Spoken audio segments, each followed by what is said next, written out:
વૈશ્વિક સ્તરે ચાલી રહેલા યુદ્ધ અને તણાવપૂર્ણ પરિસ્થિતિની સીધી અસર હવે સુરતના વિશ્વવિખ્યાત કાપડ બજાર પર જોવા મળી રહી છે। કાચા તેલ એટલે કે ક્રૂડ ઓઇલના ભાવમાં થયેલા વધારાના કારણે સ્થાનિક ટેક્સટાઇલ ઉદ્યોગોની મુશ્કેલીમાં ભારે ઉછાળો આવ્યો છે। કાચા તેલના ભાવમાં થયેલી અસ્થિરતાને પગલે યાન એટલે કે સૂતરના ભાવ બીસમાં આવ્યા છે। પરિસ્થિતિ એવી બની છે કે માત્ર 2 દિવસમાં સૂતરના ભાવમાં પ્રતિ કિલો 10 રૂપિયાનો વધારો નોંધાયો છે।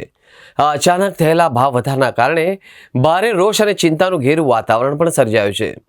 બજારમાં પહેલેથી જ મંદીનો માહોલ ચાલી રહ્યો છે, ત્યારે ઉત્પાદન ખર્ચમાં થયેલો આ વધારો કાપડ ઉદ્યોગ પર વધારાનો આર્થિક બોજ લાદી રહ્યો છે। કાચા માલની ઊંચી કિંમતે ખરીદી કરવી અને સામે ક્ષેત્રે તૈયાર માલમાં યોગ્ય ભાવ ન મળવા એ અત્યારે સૌથી મોટો પડકાર બની જાય છે। વૈશ્વિક યુદ્ધના એંધાણ અને તણાવપૂર્ણ સ્થિતિ જ્યાં સુધીમાં કાબૂમાં નહીં આવે ત્યાં સુધી સુરતના કાપડ બજાર પર આ પ્રકારની અસ્થિરતાના વાદળો છવાયેલા રહેવાની પૂરેપૂરી સંભાવના છે।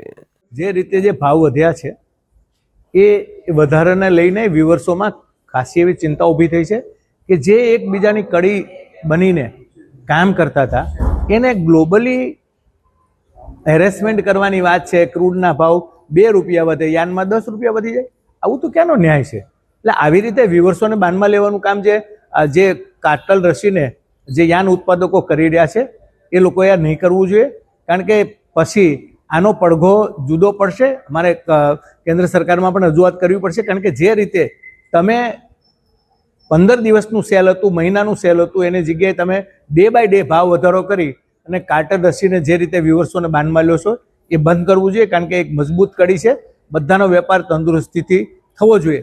તમને નફો નથી મળવાનો એવી અમારી કોઈ વાત નથી, પણ મિનિમમ ને મેક્ઝિમમની વચ્ચેનો ડિફરન્સ છે એ તમારે જાળવવો જોઈએ, જેથી કરીને આ બિઝનેસ છે એ તંદુરસ્તીથી ચાલે। એમાં ટ્રેડર પણ આવી જાય, વિવિંગ પણ આવી જાય અને યાન પણ આવી જાય છે।